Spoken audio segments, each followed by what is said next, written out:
Tonight, more than 200 million Americans in the life-threatening heat. In New York City, it'll feel like 104.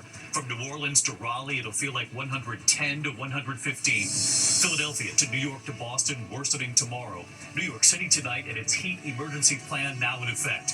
And tonight, the heat now triggering dangerous storms. We're also tracking a deadly boating accident. At least 2 children thrown into the water, now dead.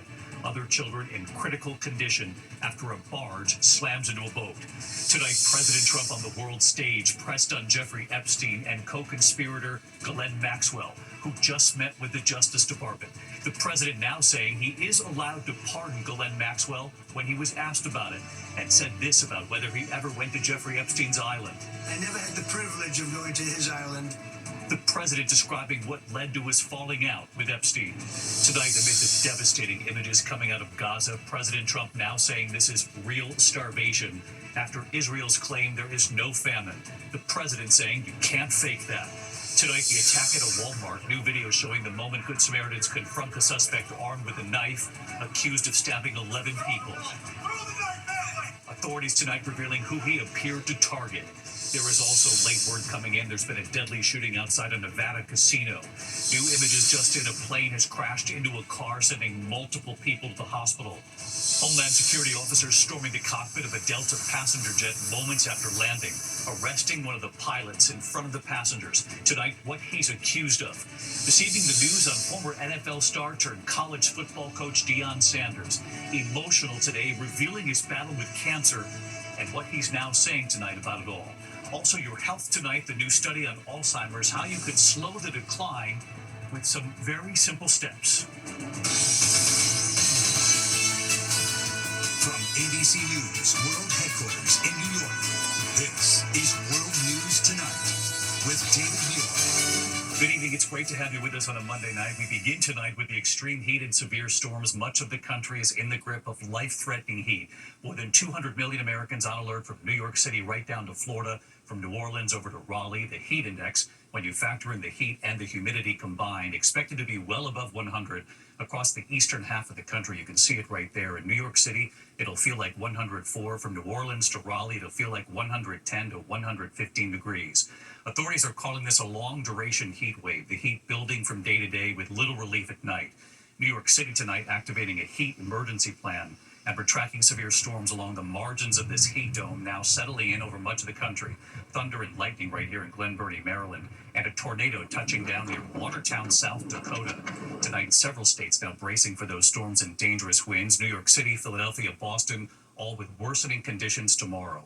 Meteorologist Jeff Smith has the forecast, and ABC's Victor Kendall leading us off with the images already coming in tonight. Tonight, a life-threatening, long-duration heat wave has 200 million Americans desperate for relief.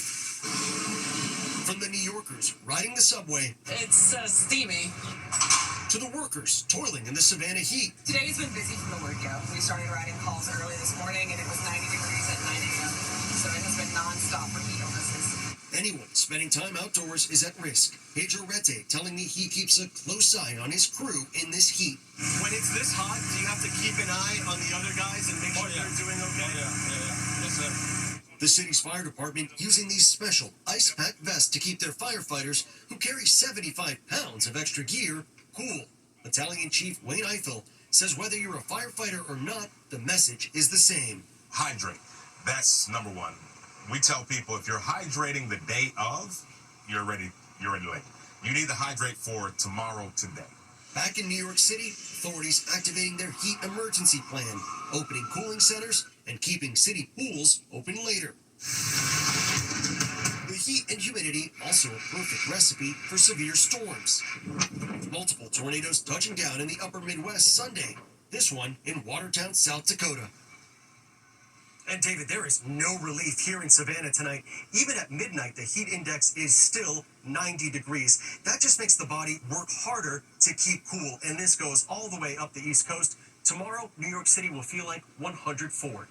David? Yeah, these evenings do not let the body recover. Victor Kendall leading us off. Victor, thank you. Let's get right to meteorologist Jeff Smith from our New York station, WABC. Jeff, great to have you. It gets even worse tomorrow.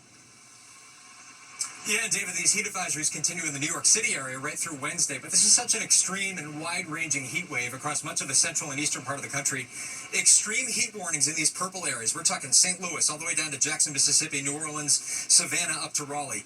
Heat index values could be 110 to, in some cases, 120 degrees in these areas. Check out what it will feel like Tuesday afternoon. Some eye-popping numbers. Memphis, 114.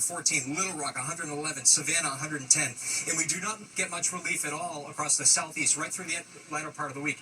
In the northeast, we'll get relief from storms by Thursday into Friday. Those storms right now firing up over eastern South Dakota, moving into parts of Minnesota, northern Iowa. Could be damaging winds of 75 to 90 miles per hour. David? Watching that as well, Jeff Smith with us tonight. Thank you, Jeff. Tonight, authorities are on the scene of a deadly boating accident. 2 children thrown off a boat, killed. Others also thrown off that boat in critical condition tonight. It happened off Miami Beach. The images coming in now. Authorities say a barge struck a sailboat with 5 children and 1 adult on board, throwing them all overboard, sinking the sailboat. Rescue teams, including multiple divers, racing to try to rescue the children. ABC's Perry Russell is in Miami tonight. Tonight, 2 children are dead after a barge slammed into a sailboat off Miami Beach, causing the sailboat to sink. Divers frantically searching Biscayne Bay near Hibiscus Island out around 11:30 this morning, pulling victims from the water one by one. They are performing CPR on the Miami East Coast. Authorities say that barge rammed into and over the sailboat, tossing 6 people, including 5 children, overboard, setting off a massive rescue effort. All the kids went flying off. 2 were found really quickly, and 3 of them, they had to go to the hospital. Those children, all part of a youth sailing camp. The 1 adult on board, a female counselor. Because this was all hands on deck. All units responded. They immediately started to render aid and pull these victims out of the water. In addition to the 2 dead, 2 of the other sailors are in critical condition tonight. Officials say the sailboat remains submerged under the barge. And tonight, the Miami Yacht Club confirming the crash involved participants from their Youth Sailing Foundation. The Yacht Club says their priority is the safety and well-being of everyone involved. As the investigation gets started, we're learning new information from the Coast Guard. They say the children killed are 2 girls, ages 7 and 13 years old. The Coast Guard calling this absolutely devastating. David? Perry Russell reporting in tonight from Miami. Perry, thank you. There is also breaking news coming in from Nevada tonight. A deadly shooting outside a casino in Reno. Authorities say the gunman opening fire in the valet parking area. Authorities revealing more just moments ago, so let's get right to ABC's Trevor Roll. What have we learned, Trevor? Well, David, we just heard from authorities that 3 people are dead and 3 more were shot and injured after a man with a handgun walked up to the valet area of the Grand Sierra Resort in Reno and opened fire on a group of people. They say he tried to flee. He was confronted by security and by police officers. They say he opened fire on them as well. They returned fire, arrested him at the scene, and he was taken to the hospital. Now, a motive is not yet clear, but they did say he had multiple magazines on him at the time. This could have been far worse, and the resort says they are heartbroken by this senseless violence, David. Trevor Roll with late reporting for us. Trevor, thank you. Now to President Trump on the world stage, the Jeffrey Epstein controversy following him. The president with British Prime Minister negotiating tariffs, but pressed today by reporters on Jeffrey Epstein and convicted co-conspirator Ghislaine Maxwell, who just met with the Justice Department over 2 days. The president saying he is allowed to pardon Ghislaine Maxwell, and then describing what led to his falling out with Jeffrey Epstein. Here's our chief investigative correspondent, Aaron Katersky now. Tonight, Jeffrey Epstein's accomplice, Ghislaine Maxwell, is asking the U.S. Supreme Court to hear her appeal of her conviction for sex trafficking Epstein's teenage victims.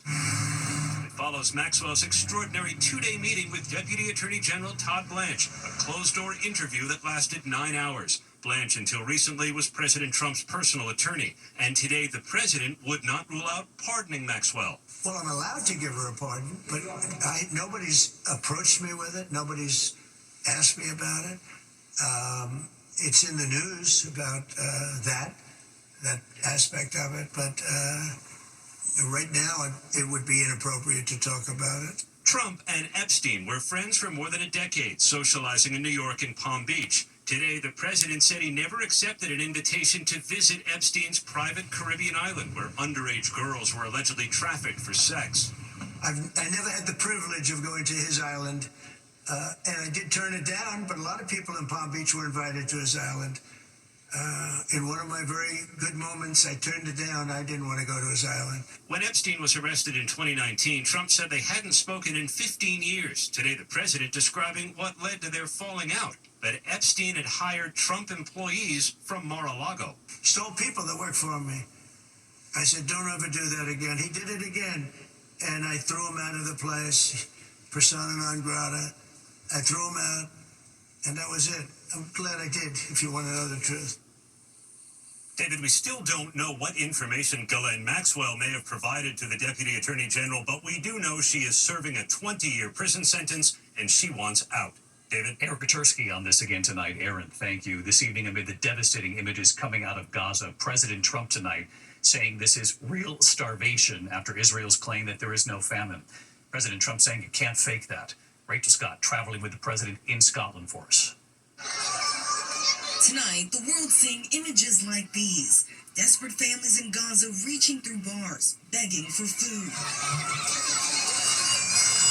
President Trump on the world stage saying yes, the people of Gaza are starving, and the United States will step in to help. I mean, some of those kids that's real starvation stuff. I see it.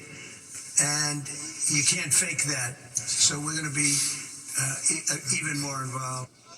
The Hamas-run health ministry says 147 people have died from famine and malnutrition, 88 of them children. Today in Gaza City, this mother carrying home a single bowl of thin soup for 3 children, then gathering around to eat. But Israeli Prime Minister Benjamin Netanyahu insists there is no starvation.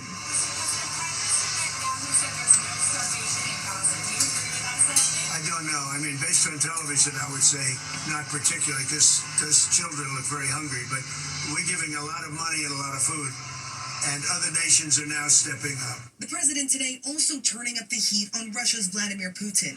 He had given Putin 50 days until early December to make a peace deal with Ukraine. He's now moving up that deadline. I'm going to make a new deadline of about 10 or 12 days from today. There's no reason in waiting. There's no reason in waiting. It's 50 days. I want to be generous, but we just don't see any progress being made. The president has threatened to hit Russia with, quote, very severe tariffs.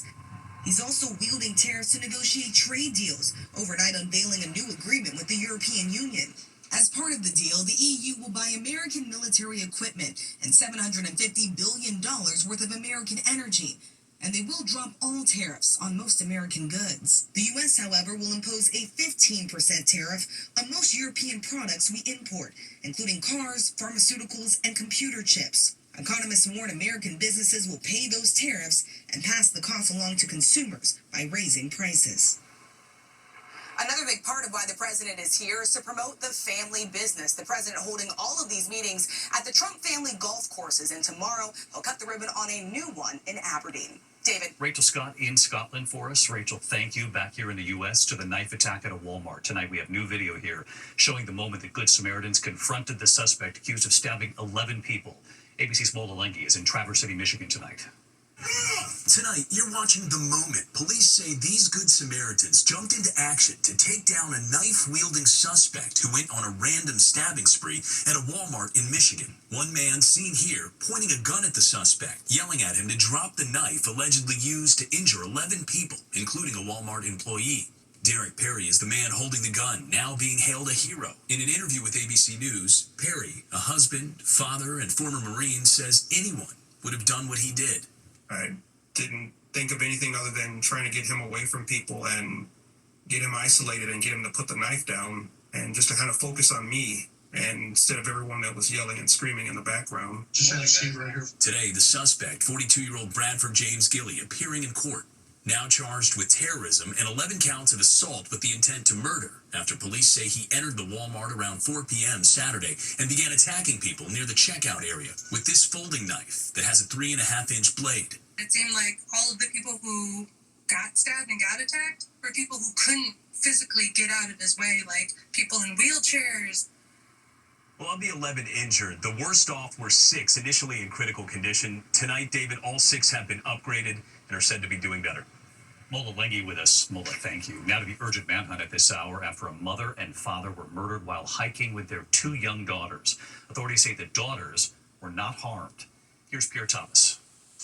Tonight, the urgent manhunt for the suspect who murdered a couple who were out hiking with their young daughters in an Arkansas state park. The horror unfolding Saturday as Clinton Brink and his wife Kristen were under attack with their daughters ages 7 and 9 nearby at the Devil's Den State Park, south of Fayetteville. Gonna look out for a white male suspect wearing black gloves, sunglasses. The situation growing more desperate moments later. Here, yells calling for help. We found the victims down here. They're on the lower Devil's Den Trail. I've got two bodies down here. Tonight, the mystery unfolding with signs the attack may have been premeditated. Police reporting that the suspect fled in a black four-door sedan, possibly a Mazda, with his license plate covered by heavy duct tape. Police, with the help of the FBI, now searching a massive and remote area where there was no cell phone coverage and there may be limited access to surveillance cameras. Police have yet to say exactly how the couple was killed. So many unanswered questions, but what they do know is someone incredibly dangerous is still at large. David? Pierre Thomas with us tonight. Pierre, thank you. When we come back, your agents storm the cockpit of a Delta passenger flight in front of passengers, arresting one of the pilots, what he's accused of tonight. Also, just in a small plane, has crashed into a neighborhood, hitting a car that was going down. 7 people raced to the hospital, including several children. And former NFL star and college football coach Deion Sanders, emotional before the cameras today. What he revealed about cancer and what he's saying about his future. Just a moment here. Packed Delta flight moments after it landed in San Francisco. Federal agents boarding the plane, taking the 34-year-old co-pilot into custody. He's accused of sex crimes against a child, held on $5 million bail. Tonight, first responders are on the scene of a small plane crash in Palm Beach County, Florida. The plane skimming the top of a car as it was coming down, crashing just after takeoff. 2 people on board the plane, 5 people in that car, including 4 children. All of them have been taken to the hospital. When we come back tonight, the new study on Alzheimer's and how you can slow the decline with some very simple steps. And former NFL star and college football coach Deion Sanders, emotional in front of the cameras today, and what he revealed. 2 new studies suggest certain lifestyle changes can help delay the onset of Alzheimer's. In both studies, researchers say moderate exercise, changes in diet, and mental stimulation can all help slow cognitive decline in older adults who are at a higher than average risk of the disease. Researchers also suggest participating in structured groups helps older adults stay sharp. When we come back here tonight, former NFL star and coach Deion Sanders revealing his very personal battle today and his hope tonight.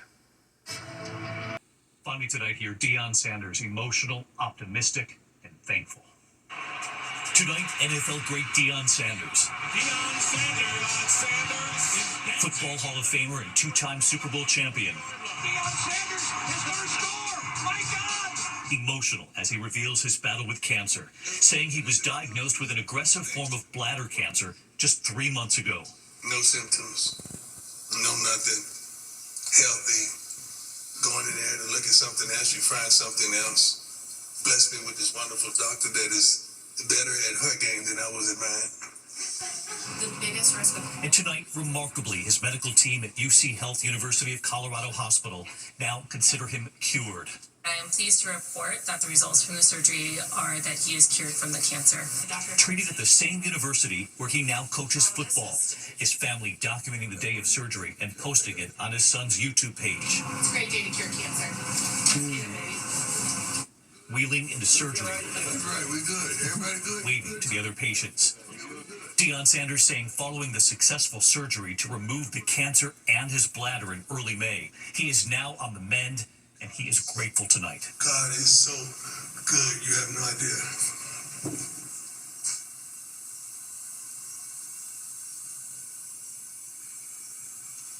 You have no idea. Tonight, Deion Sanders now looking forward to his 58th birthday next month and continuing to coach. We're gonna need everything out here. With a new message for everyone watching. Men, everybody, get checked out. Get checked out. Because it could have been a whole another gathering if I had. We are rooting for Deion. We are glad he's on the other side of this. Can't wait for that 58th birthday. I'll see you tomorrow night. Good night.